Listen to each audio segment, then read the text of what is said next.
안녕하세요. 오렌지 가나안교회 매일 만나 시간입니다. 오늘 본문 여호수아 17장 1절에서 13절까지 읽으면서 매일 만나 시작하겠습니다. 므낫세 지파를 위하여 제비를 뽑은 것은 이러하니라. 므낫세는 요셉의 장자였고 므낫세의 장자 마길은 길르앗의 아버지라. 그는 용사였기 때문에 길르앗과 바산을 받았으므로 므낫세의 남은 자손을 위하여 그들의 가족대로 제비를 뽑았는데 그들은 곧 아비에셀의 자손과 헬렉의 자손과 아스리엘의 자손과 세겜의 자손과 헤벨의 자손과 스미다의 자손이니 그들의 가족대로 요셉의 아들 므낫세의 남자 자손들이며 헤벨의 아들 길르앗의 손자 마길의 증손 므낫세의 현손 슬로브앗은 아들이 없고 딸뿐이요 그 딸들의 이름은 말라와 노아와 호글라와 밀가와 디르사라.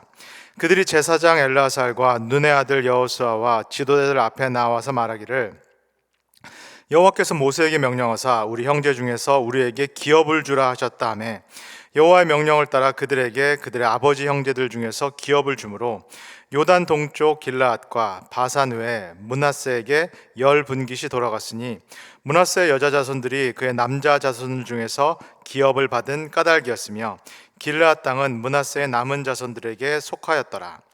므낫세의 경계는 아셀에서부터 세겜 앞 믹므닷까지며 그 오른쪽으로 가서 엔답보아 주민의 경계에 이르나니 답보아 땅은 므낫세에게 속하였으되 므낫세 경계에 있는 답보아는 에브라임 자손에게 속하였으며 또 그 경계가 가나 시내로 내려가서 그 시내 남쪽에 이르나니 므낫세의 성읍 중에 이 성읍들은 에브라임에게 속하였으며 므낫세의 경계는 그 시내 북쪽이요 그 끝은 바다이며 남쪽으로는 에브라임에 속하였고 북쪽으로는 므낫세에 속하였고 바다가 그 경계가 되었으며 그들의 땅은 북쪽은 아셀에 이르고 동쪽은 이사갈에 이르렀으며 이사갈과 아셀에도 므낫세의 소유가 있으니 곧 베스안과 그 마을들과 이블르함과 그 마을들과 돌의 주민과 그 마을들이요 또 엔돌 주민과 그 마을들과 다낙 주민과 그 마을들과 무깃도 주민과 그 마을들 새 언덕 지역이라. 그러나 므낫세 자손이 그 성읍들의 주민을 쫓아내지 못하매 가나안 족속이 결심하고 그 땅에 거주하였더니 이스라엘 자손이 강성한 후에야 가나안 족속에게 노역을 시켰고 다 쫓아내지 아니하였더라. 아멘. 오늘 본문도 우리 성도님께서 들으시면서 또 읽으시면서 어떤 느낌이 드셨나요?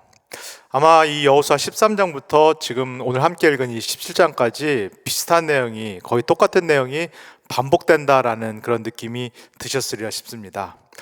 오늘도 이 말씀을 어떻게 적용해야 되는가, 어떻게 은혜를 받아야 되는가, 이런 본문이 좀 빨리 지나갔으면 좋겠다, 이렇게 생각하시는 우리 성도님들도 계시리라 싶습니다. 사실은 설교를 준비하고 하는 저도 비슷한 마음이다, 같은 마음이다라는 말씀을 드립니다. 그러나 동시에 저는 이 설교를 준비하고 또 말씀을 읽으면서 숨은 그림 찾기를 하는 느낌, 마치 숨은 보화를 찾는 그런 느낌이 듭니다.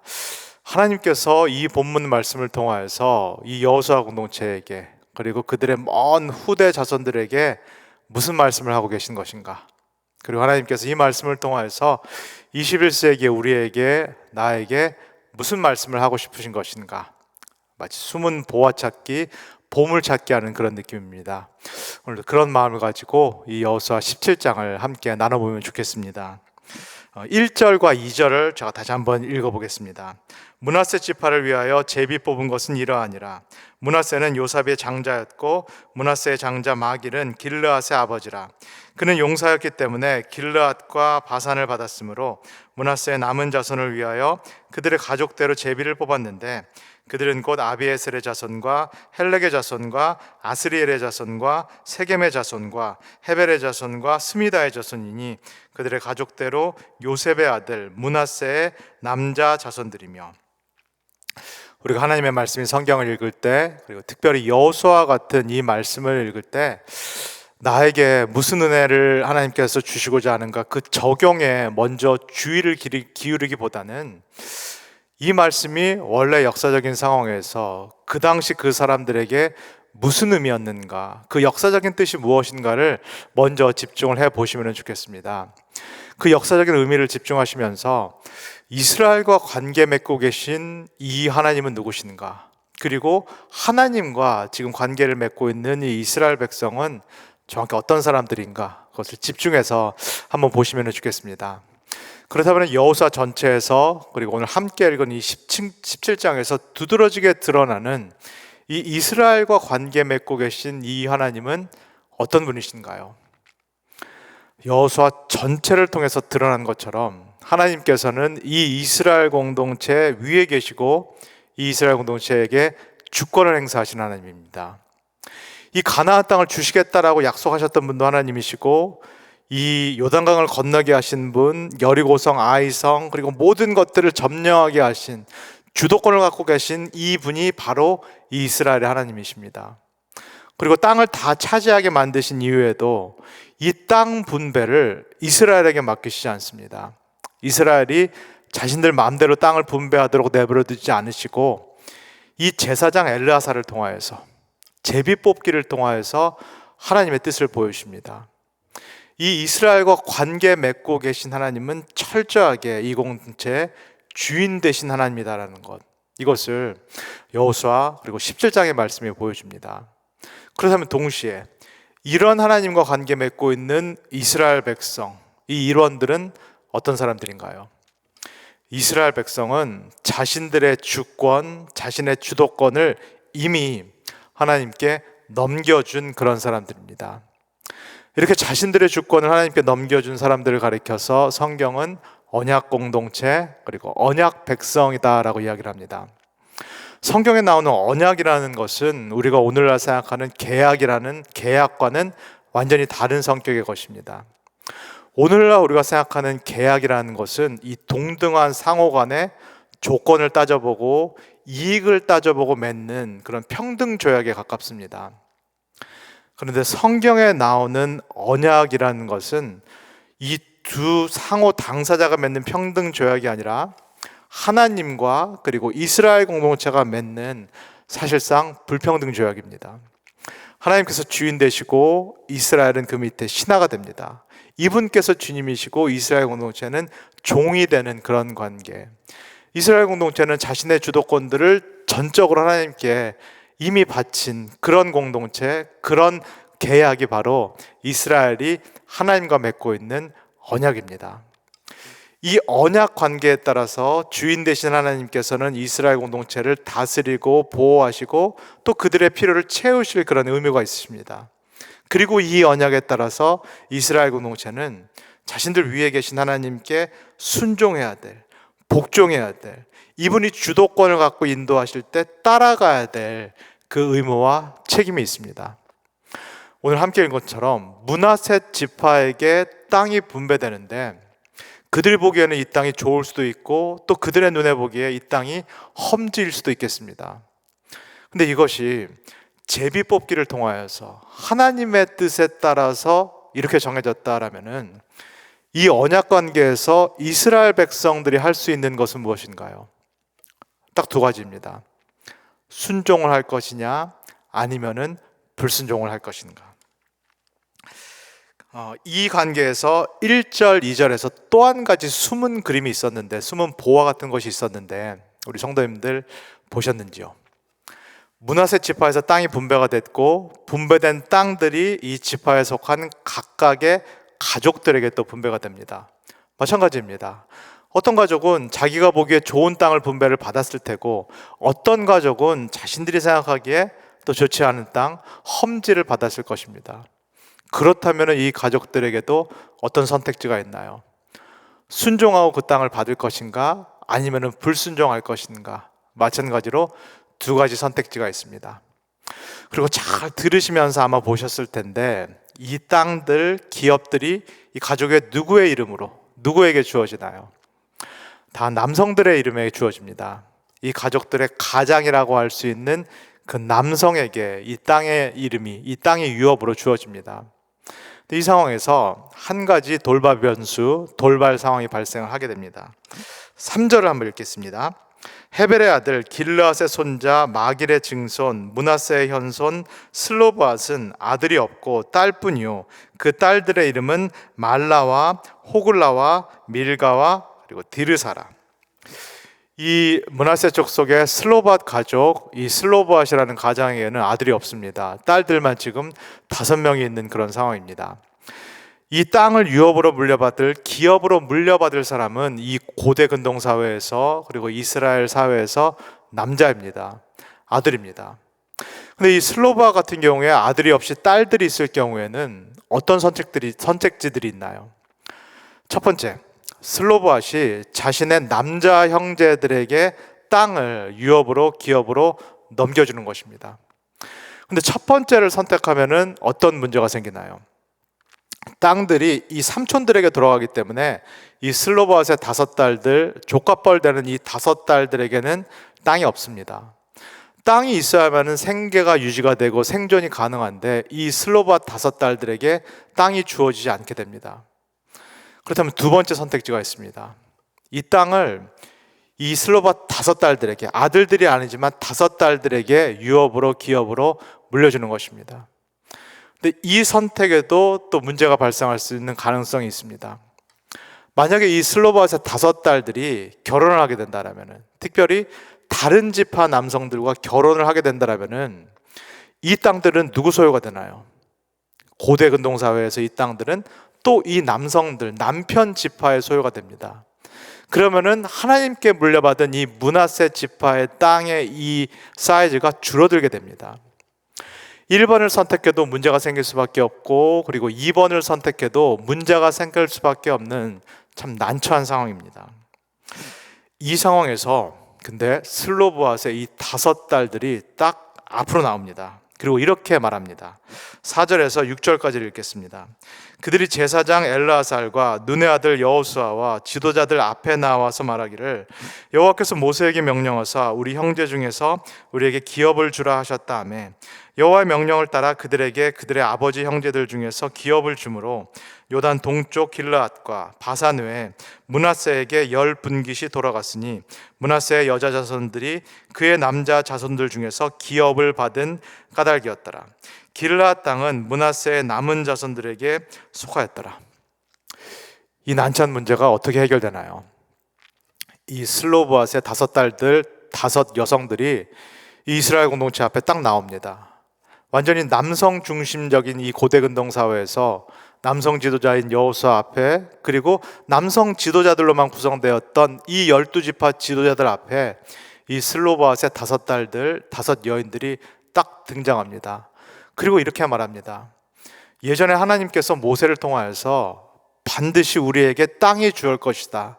분명히 우리에게도, 우리가 여성이지만 딸들이지만은 땅을 유업으로 받을 것이다, 주실 것이다 라는 그 명령, 그 약속을 하셨다라고 이 슬로보안 여인이 당당하게 이 여호수아 그리고 12지파 지도자들에게 이야기를 합니다.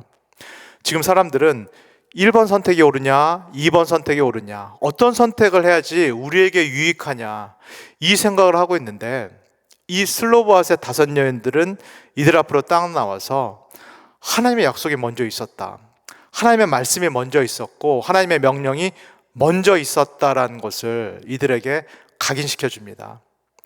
이때도 마찬가지입니다. 이 므낫세 지파가 선택의 기로에 놓이게 됩니다.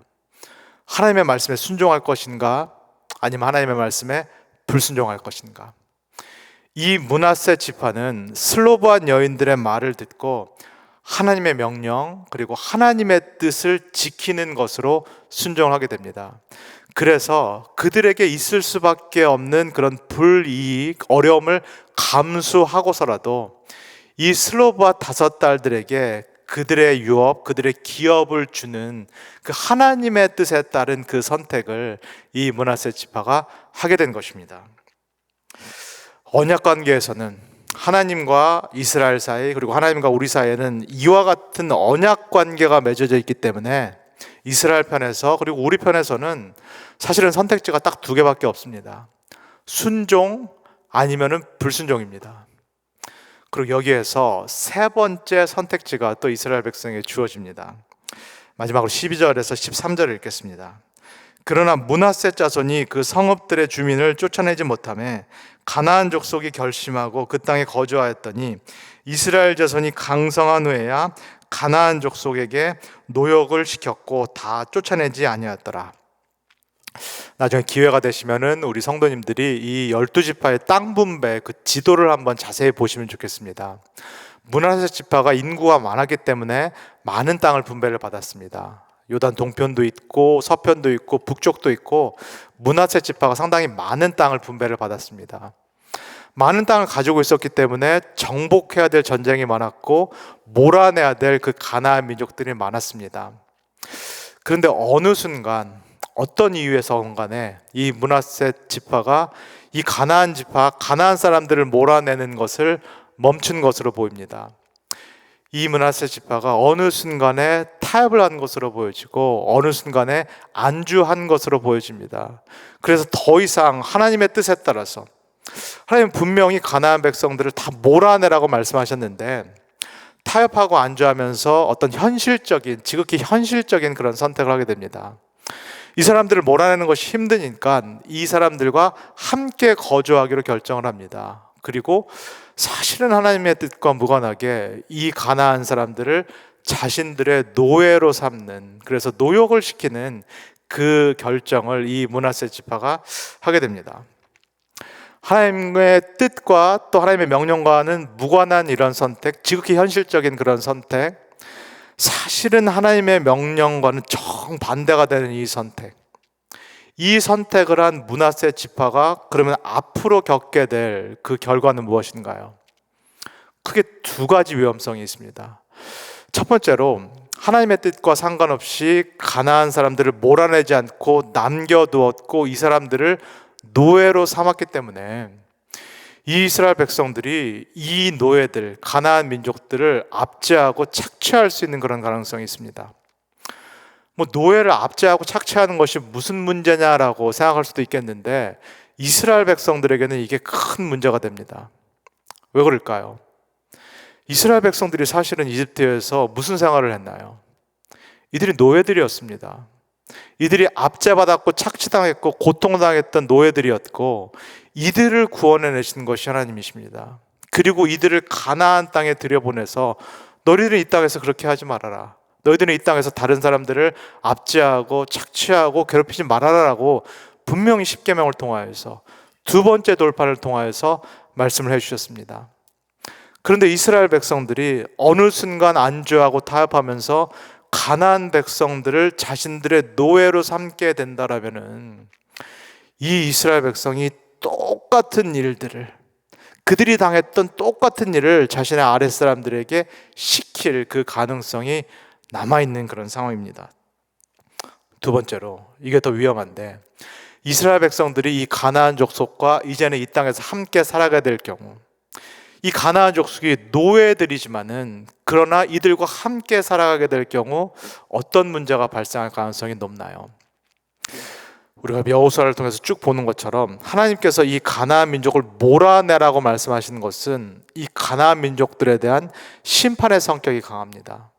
이들이 하나님의 땅인 가나안 땅에 들어와 살면서 우상 숭배를 일삼았고 무엇보다도 공의와 정의로운 그 사회를 만들지 못했기 때문에 이 가나안 민족들을 하나님께서 지금 여호수아와 이스라엘 백성을 통하여서 지금 징계하고 계신, 심판하고 계신 그런 상황입니다.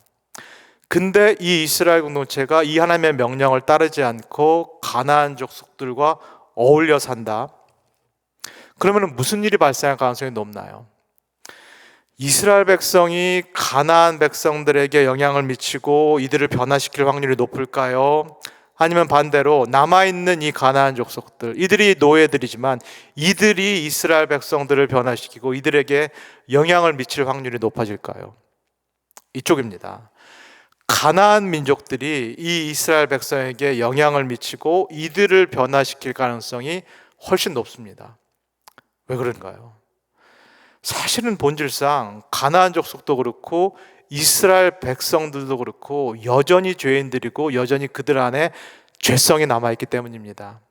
가나안 족속들만 우상 숭배하고 이들만 사실은 불의한 삶을 사는 것이 아니라 사실은 하나님의 백성이라는 이 언약 백성, 이 이스라엘도 여전히 죄 가운데 있기 때문에, 그들 안에 죄성이 있기 때문에 기회만 주어진다면은, 상황이 지어진다면은 언제든지 가나안 백성들처럼 그렇게 살 수 있는 민족이 우리가 역사를 통해서 보아온 이 이스라엘 민족인 것입니다. 그래서 이들이 함께 살아갈 경우에 이 세상 사람들이라고 할 수 있는 가나안 민족이 이들을 변화시키고, 이 이스라엘 백성이 세상 사람들인 가나안 민족과 타협하고 안주하고 동화될 가능성이 훨씬 더 높아지는 것입니다. 사랑하는 우리 오렌지 가나안 교회 성도 여러분, 우리도 예수 그리스도를 통해서 이 이스라엘과 마찬가지로 언약 백성이 되었습니다. 한번 생각해 보시면 좋겠습니다. 하나님과 우리 성도님은 어떤 관계신가요? 내가 하나님과 동등한 관계인가요? 상호 어떤 조건을 사이에 두고 하나님과 계약을 맺은 그런 관계인가요? 그렇지 않습니다. 성경이 말하는 올바른 하나님과의 관계, 언약 관계라는 것은 하나님께서 우리 위에, 내 위에 계십니다. 하나님께서는 우리에게 명령하실 수 있는 정당한 권리를 갖고 계시고, 우리의 삶의 주도권을 갖고 끌고 가실 정당한 주권을 갖고 계신 분입니다. 내가 이 언약 관계에 들어갔기 때문에 나에게는 선택지가 딱 두 가지밖에 없습니다. 위에 계신 하나님, 나에게 말씀하시고 명령하시는 이 하나님께 순종할 것인가, 아니면 세상 사람들과 똑같이, 언약 밖에 있는 사람들과 똑같이, 이 가나안 민족들과 똑같이 불순종할 것인가. 나에게도 또 우리에게도 이 두 가지 선택지가 있을 뿐입니다. 사랑하는 우리 오렌지 가나안 교회 성도 여러분, 오늘 하루 또 이 아침을 살아가실 때 만약에 내 삶에, 그리고 오늘 하루에 이 두 가지 선택지가 주어진다면, 하나님의 뜻에 순종할 수 있는 선택지, 그리고 하나님의 뜻에 불순종할 수 있는 그 선택지가 나의 삶에 주어진다면, 우리 성도님들은 과연 어떤 선택지를 고르시겠습니까? 다 같이 기도하겠습니다. 하나님 감사합니다. 오늘 여호수아를 통하여서 우리가 누구와 관계를 맺고 있는지 다시 한번 보여주셔서 감사합니다. 하나님께서 내 위에 계신 주님이시오, 난 하나님의 백성으로서 당신의 뜻을 순종해야 될, 들어야 될 그 존재로 지음받았음을 다시금 깨닫게 해주셔서 감사합니다. 내가 더 이상 세상 사람이 아님을 하나님 기억하게 하소서. 내가 이미 관계 가운데 들어갔고 하나님의 자녀가 됐고 하나님 나라의 백성이 됐고 하나님의 뜻을 따르는, 예수 그리스도의 뜻을 따르는 제자가 됐음을 오늘날도 잊지 않도록 주여 나를 축복하여 주시옵소서. 그래서 내 삶에 순종과 불순종의 선택지가 주어질 때 하나님 우리를 도와주셔서 하나님의 뜻에 순종할 수 있는 우리 모두가 될 수 있도록 우리를 붙잡아 주시고 축복하여 주시옵소서. 감사드리며 예수 그리스도의 이름으로 기도합니다. 아멘.